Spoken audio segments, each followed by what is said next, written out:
Boa noite a todas. Uma alegria estar aqui com as amadas, poder compartilhar aquilo que o Senhor também tem me ensinado. E hoje, ontem nós falamos sobre o feminismo, talvez apresentando, porque a gente só ouve falar, né? Feminismo. E o que é isso? E muitos de nós, às vezes, aderem e dizem: eu sou a favor do direito das mulheres, mas não entende a amplitude que é. Não é porque as mulheres crentes não são a favor do direito das mulheres, mas nós temos um parâmetro para seguir, que são as Escrituras. Porque o movimento secular é contra Deus e faz reivindicações que a Bíblia condena.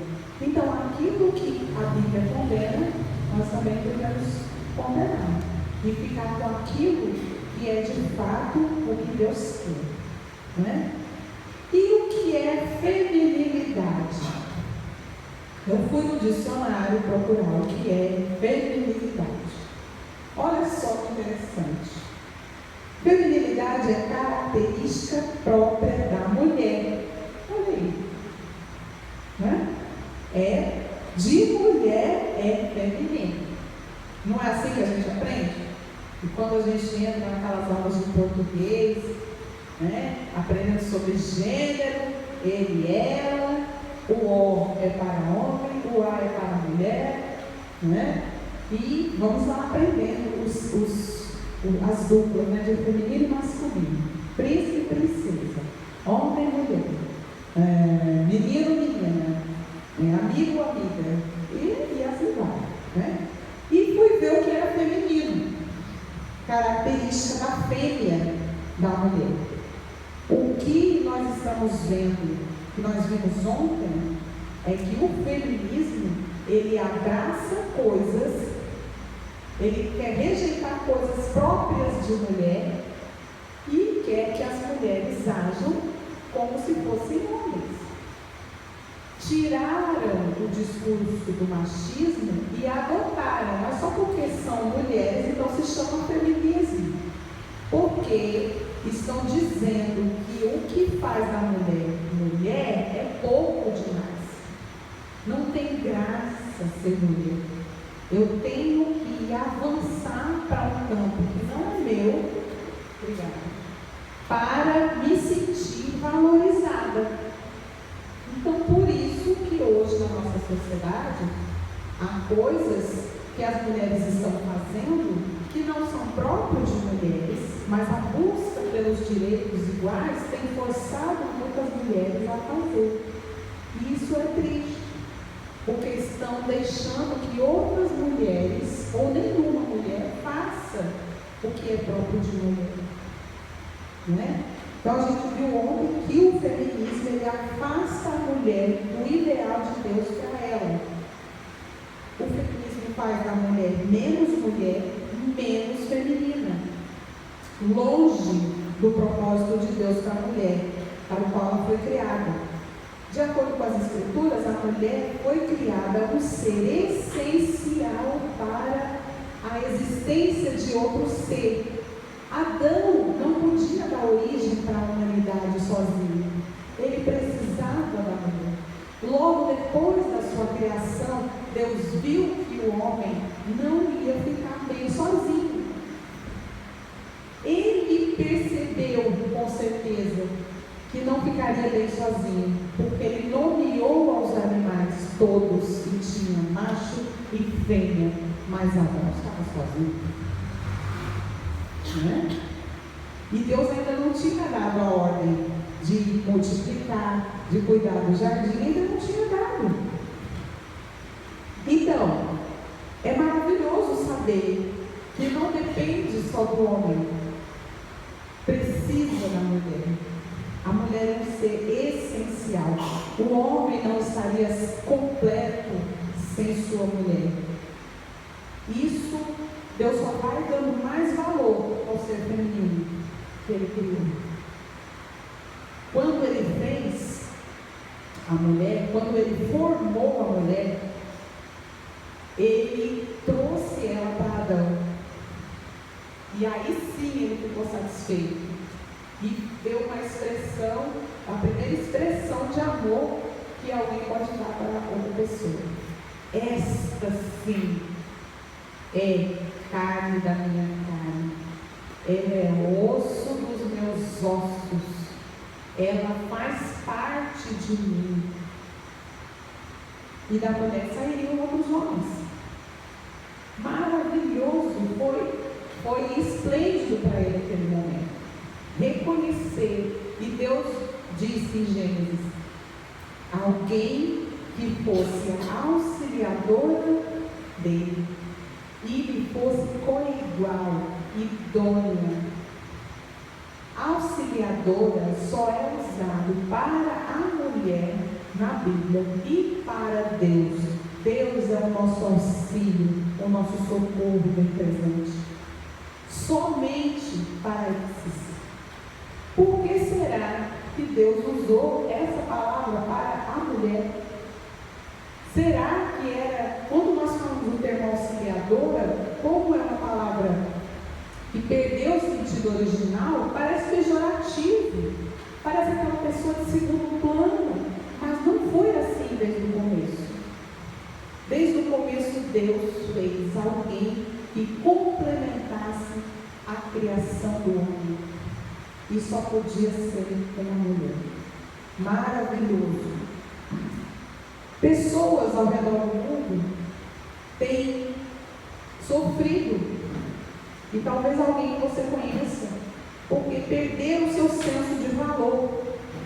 Porque o valor hoje está muito ligado a coisas que você tem, a posição que você ocupa, talvez a família que você pertence, não é? Ao trabalho que você desempenha.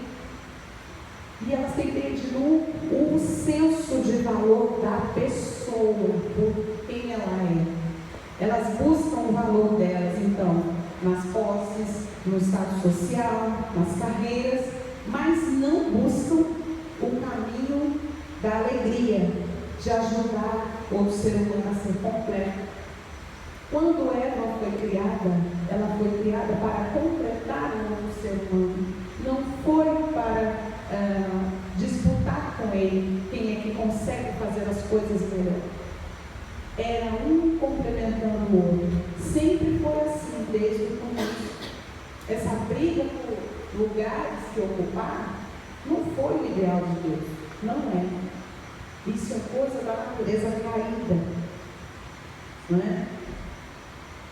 Só podemos fazer isso, ajudar o outro a ser completo, reconhecendo que Deus nos fez uns para os outros, não uns contra os outros, uns para os outros. Isso é importante, isso a gente precisa aprender desde pequenininho. Eu não estou aqui disputando lugar no planeta com outro ser humano. Eu estou aqui para ajudá-lo a ser uma pessoa melhor.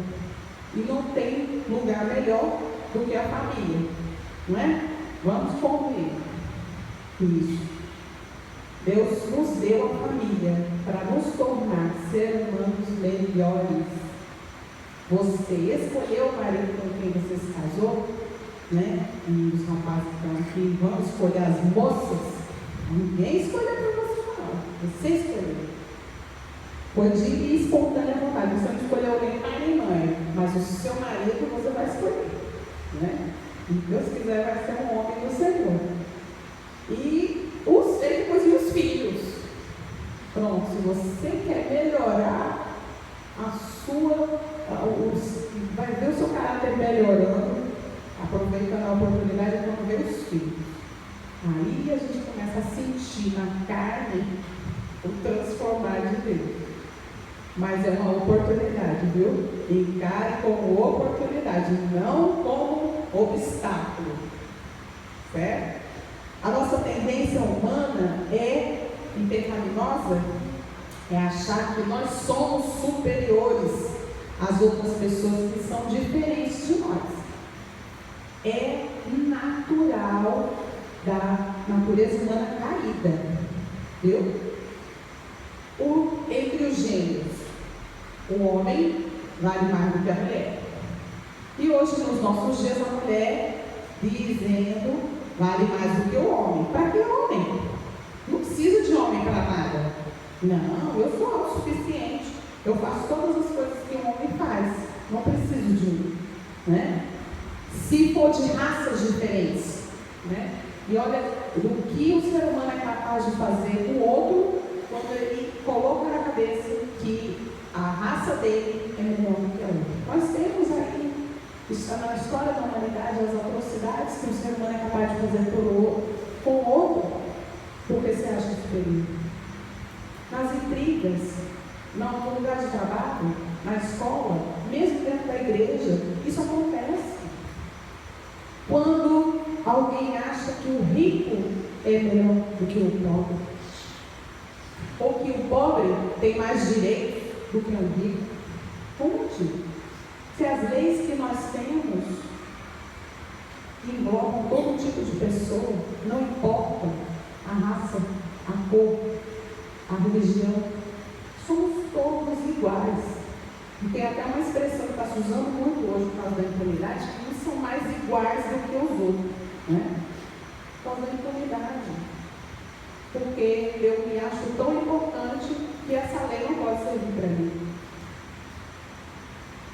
Quando, na verdade, Deus criou todos iguais em essência e importância. Deus fez igual. Não tem para onde a gente correr. A gente tenta mudar isso, mudar a verdade de Deus, mas a gente não consegue. Ela continua sendo verdade, mesmo que eu não queira cumpri-la. E ela vai se cumprir e vai ser provada até o fim dos meus dias. Aí nós é que vamos escolher. Como é que nós vamos querer viver nesse mundo? Lutando contra a verdade de Deus ou nos submeter a Ele? O livro de Provérbios, ele foi escrito para ensinar a nós a temer ao Senhor, a nos submeter a Ele. E Ele está lá, contém nele lá todas as coisas que acontecem àquele que ama e teme ao Senhor, e aquele que luta e não teme ao Senhor, que é chamado de tolo. É o sábio, aquele que teme, e o tolo, aquele que não teme. E diz que o princípio da sabedoria é o temor ao Senhor. Isso é maravilhoso, porque nós temos aqui um manual prático e muito claro do que acontece com o sábio e o tolo. Se quer ser sábio, teme ao Senhor. Se não quer ser sábio, se continuar sendo tolo, ignore a palavra. Então, durante todo o livro, tem lições muito práticas sobre a vida daquele que ama ao Senhor, que teme a Ele e do que não teme. E no capítulo 31, no último, olha só que lição nós temos. Eu nunca tinha me perguntado, acho que até esses dias eu não tinha reparado, que Provérbios termina com a descrição de uma mulher que teme ao Senhor. Não é lindo ele terminar falando do sábio do tolo, falando com a mulher, que você deve tomar cuidado com aquela mulher, que é a mulher estrangeira, que pode destruir seu casamento e tal. E aí, no capítulo 31, ele começa: palavras do rei Lemuel de Massá, as quais lhe ensinou quem? A sua mãe. A mãe do rei ensinou para ele. E ela diz, e ele, reproduzindo as palavras dela, né? Que te direi, filho meu, ó filho do meu ventre? Que te direi, ó filho dos meus votos? Não des às mulheres a tua força, nem os teus caminhos as que destroem os reis. Primeiro ele fala da mulher ruim, aquela malvada, que destrói, que pode destruir um reino. Olha aí, a mulher que não teme ao Senhor é capaz de destruir um reino. Que perigo! Aí discorrendo, ele chega no versículo 10 e começa: mulher virtuosa, quem a achará? A palavra aqui, virtuosa, ela não foi traduzida no português. Para nós ela tem um significado diferente, mas na língua em que foi escrito Provérbios, é mulher de força. Em outras passagens, essa palavra virtuoso está ligada a soldados valentes, soldados fortes. Quando se fala dos soldados de Davi, usa-se a mesma palavra, forte. Os soldados virtuosos, os soldados fortes de Davi, os soldados que são capazes de tudo, eles são corajosos, eles não têm medo do que possa vir durante a batalha. É a palavra para a mulher virtuosa. Eu fiquei encantada com isso, porque com essa descoberta eu entendi que mulher é sim frágil, como Deus diz, que é sim a parte que precisa ser protegida, mas ela não quebra, ela não é fraca. E na descrição das coisas que a mulher virtuosa faz, nós vemos o quanto nós somos capazes de fazer.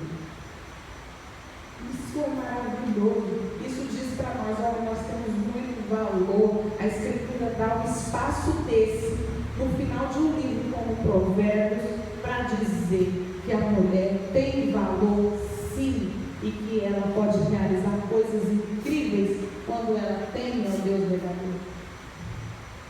E lá ele começa, né? Mulher virtuosa, quem a achará? O seu valor muito excede o de finas joias. Se você tem uma mulher excelente em casa e não precisa de riqueza, as que já são casadas aqui ou já foram, você pode afirmar. Talvez algumas falem assim, não, essa mulher virtuosa não existe, não, ela é um conto, né? Uma vez eu ouvi um comentário sobre a mulher virtuosa que eu até dei risada. Falaram assim, a mulher virtuosa faz esse monte de coisa aí, mas ninguém revela o antidepressivo que ela toma. Eu disse, como assim? Quer dizer que ela só faz essas coisas porque toma remédio? Né? Eu disse, meu Deus, olha só. E vai ver se a pessoa é muito virtuosa, é muito forte, está agindo, fazendo coisas como ela aqui. E não está percebendo. Não está percebendo. Ela é real. Ela é a mulher que tem essa. Porque se eu duvidar que a mulher virtuosa é o fruto da imaginação de alguém, o resto do livro de Provérbios também vai ser. Porque ele está falando das consequências de bem que tem a pessoa que teme a Deus e as de mal, que tem aquele que é tolo. Eu acredito, mas essa mulher virtuosa aí, ela não me engana, não. Ela não é perfeita. Ela é uma mulher que tem o Senhor. Então, certo, não preciso de riquezas. Se você é solteira, queira ser esta mulher. Agora, você vive um dia de cada vez. Viu? Faz uma coisa de cada vez. Tá bom? Vamos lá. O coração do seu marido confia nela. E não haverá falta de ganho. Como é bom ter alguém perto da gente que é confiável, não é? Puxa vida, isso está ficando tão raro. Tão raro. Mas é uma bênção ter alguém confiável. Você é uma pessoa confiável? Eu acredito que é. Ela lhe faz bem e não mal, todos os dias da sua vida. Ela, busca lã e linho e de bom grado trabalha com as mãos.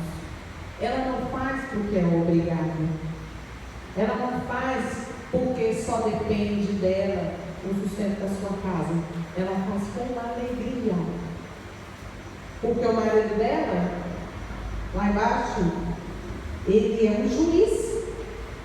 Ele se aceita com os anciãos da terra. ele era uma autoridade.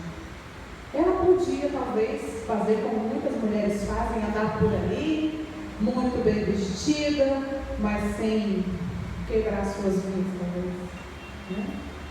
As suas unhas feitas. É como um navio mercante, de longe traz o seu pão. Não tem distância. Para nós também não tem, quando a gente quer realizar alguma coisa, não é verdade? Não é não? Eu vou longe, viu? Eu quero arrumar alguma coisa, eu quero fazer, eu quero aprender, eu vou longe. Não tem obstáculo, não.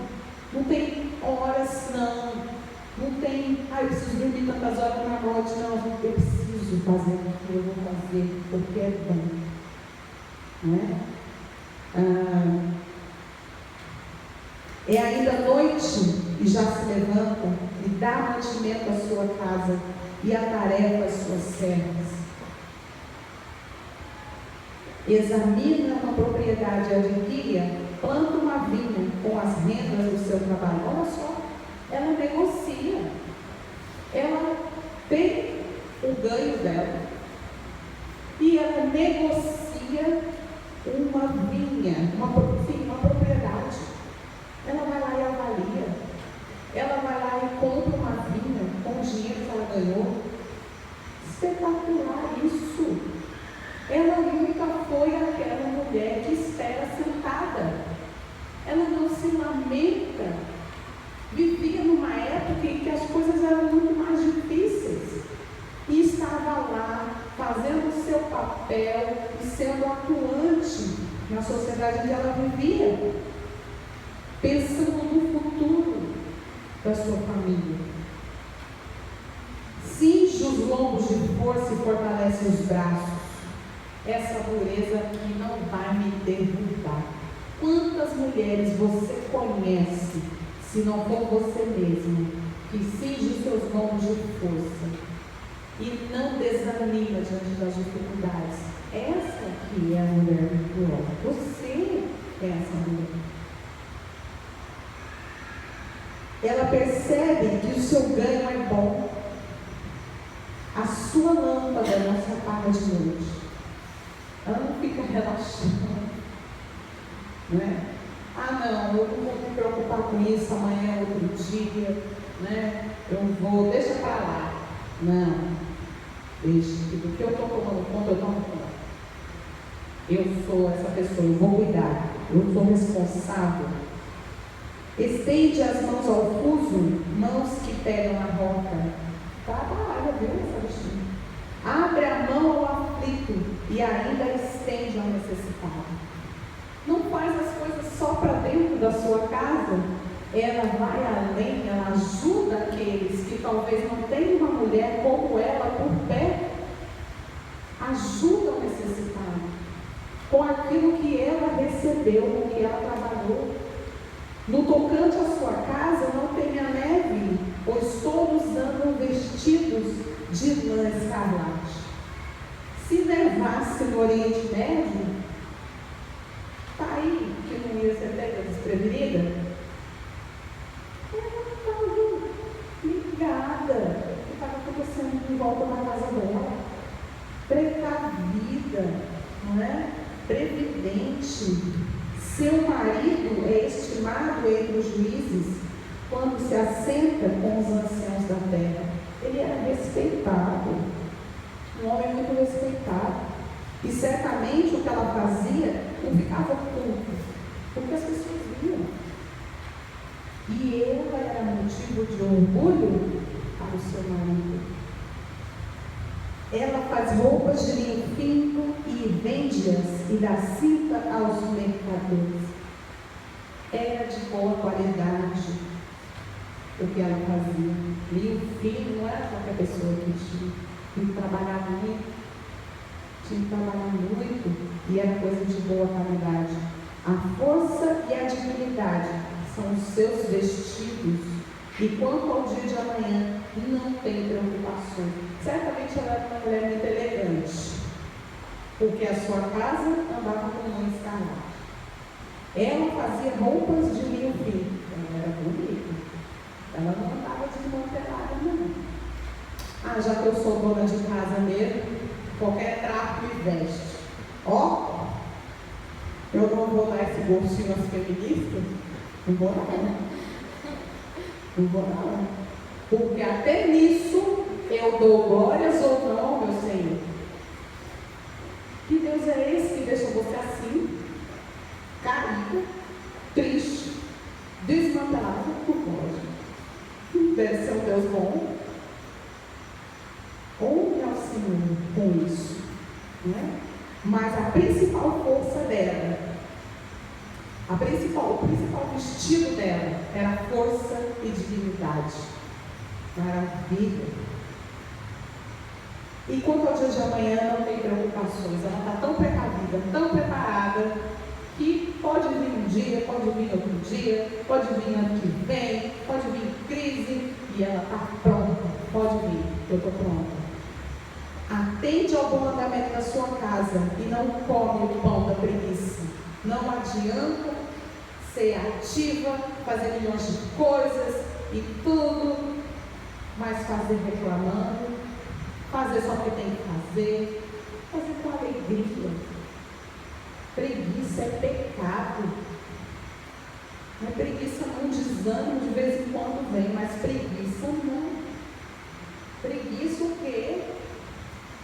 Trabalhar com sabedoria, com alegria, sabendo que aquele trabalho é importante, é necessário. Não é só mais um trabalho, não é só mais uma limpeza, não é só mais um dia levando o filho para a escola, não é só mais um dia.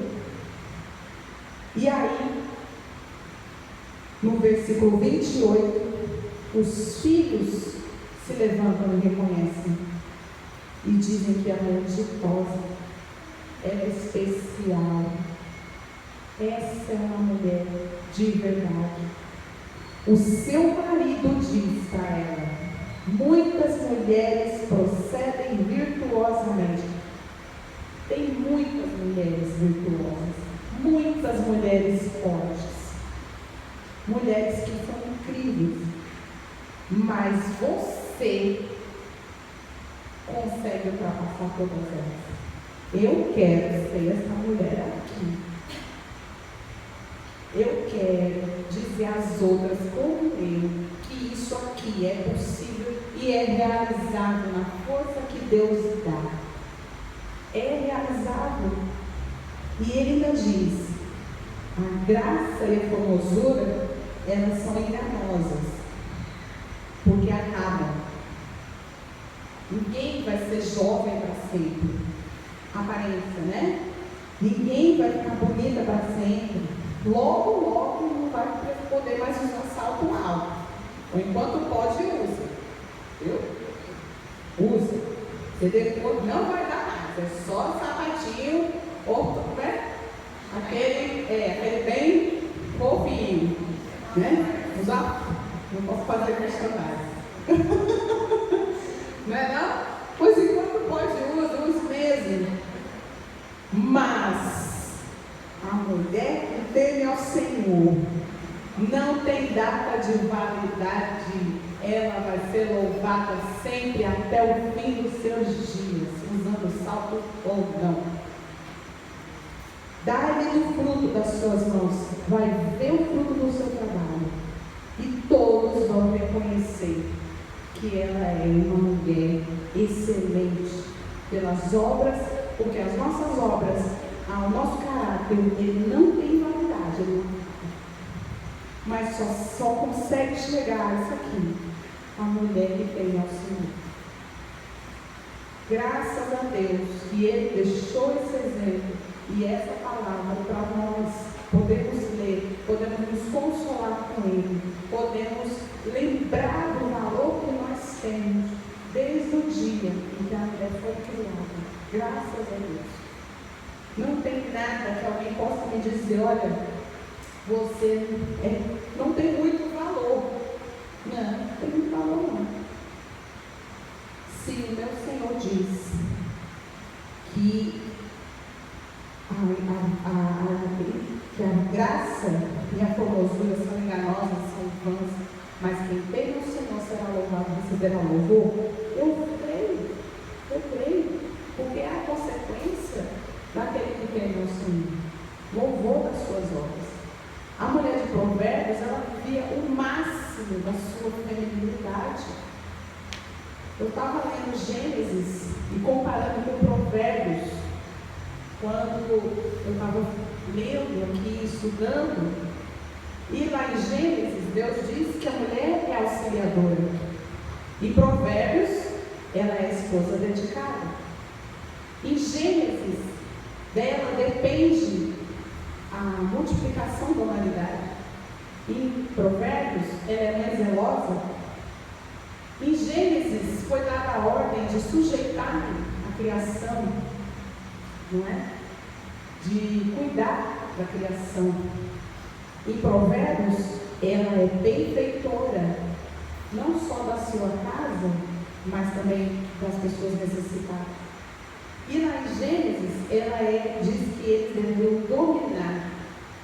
Dominar não é subjugar a criação, mas tirar proveito dela para o bem. Utilizar aquilo que Deus fez para proveito próprio, mas isso de maneira sábia e consciente, não é dominadora, não é irresponsável.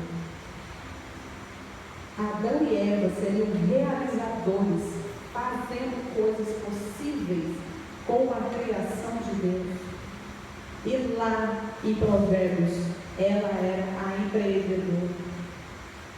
Ela fazia as coisas acontecerem. Ela era a pessoa que realizava, ela era competente, conhecia o que estava ao redor dela e usava. A mulher de Provérbios 31, ela cumpre as atribuições dadas por Deus a Eva. Eva poderia ter feito muito mais coisas se não fosse a queda. Mas essa mulher de Provérbios 31, ela aproveitou o que alguém munido do temor do Senhor é capaz de fazer.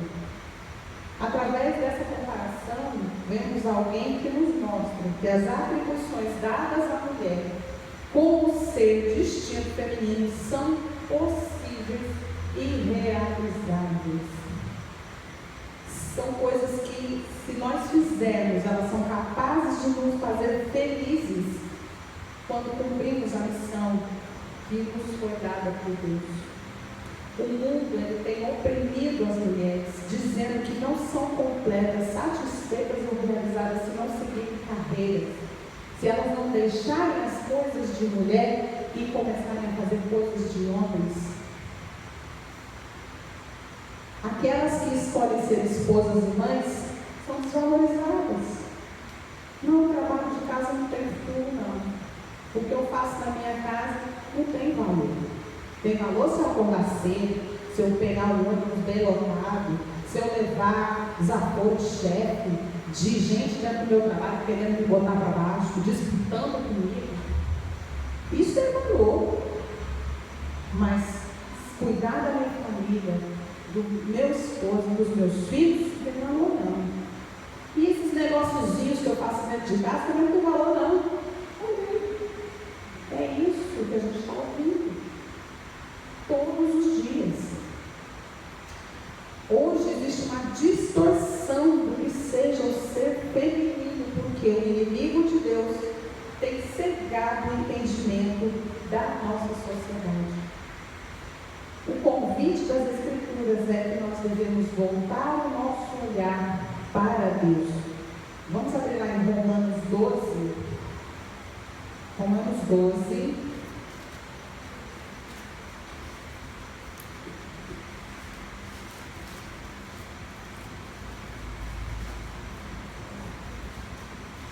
Romanos 12, 2 e 3, que diz: E não vos conformeis com este século, mas transformai-vos pela renovação da vossa mente, para que experimenteis qual seja a boa, agradável e perfeita vontade de Deus.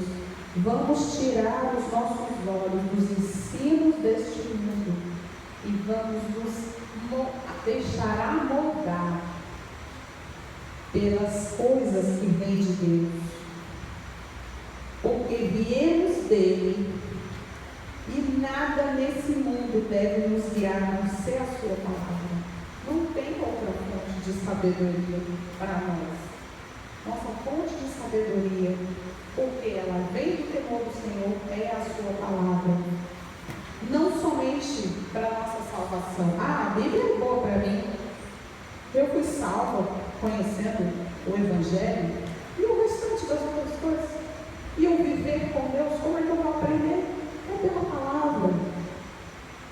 Né? É um manual de vida de um redimido. Mas que a nossa oração seja para que o Senhor tire de nós todo o resquício de pensamento maligno que esse mundo quer. Porque eles estão tentando descaracterizar a mulher, desconstruir a mulher, que é uma construção do Senhor.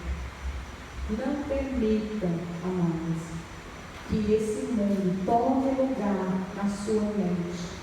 Honre ao Senhor pela criação que você é, mulher, feminina, exercendo o seu papel, que foi missão de Deus nesse mundo, sem temer, sem medo. Isso vai mostrar em você temor ao seu Deus, amor a Ele, e aquela que leva através da sua vida a palavra do Senhor. Não deixe que nada mude esse seu pensamento. Renove a sua mente e busque a vontade boa, perfeita e agradável do Senhor. Vamos orar. Senhor, nós te louvamos porque o Senhor nos criou e com propósito. Muito obrigada, Deus, pelas atribuições que o Senhor deu à mulher, a nós. Nos ajuda, Deus, a sermos gratas por isso todos os dias. Nos ajuda a cumprir o nosso papel aqui neste mundo, de acordo com a sua vontade. Nos dá alegria, ó Deus, em sermos auxiliadores. Nos dá alegria, meu Deus, ao sermos mães, no desempenhar nas nossas responsabilidades. Que tudo isso seja com agrado feito por nós. Não nos deixe, ó Deus, nos queixar. Que não fiquemos aqui questionando o porquê as coisas são assim, não de outro jeito. O Senhor é quem controla a nossa vida, é que sela os nossos destinos. E nós te agradecemos porque o Senhor tem nos moldado conforme a sua vontade. Muito obrigada, Deus, pela tua palavra que nos ensina que o temor do Senhor é o princípio da sabedoria. Nos ajuda a sermos sábios todos os dias. Nós te louvamos e te agradecemos em nome de Jesus. Amém.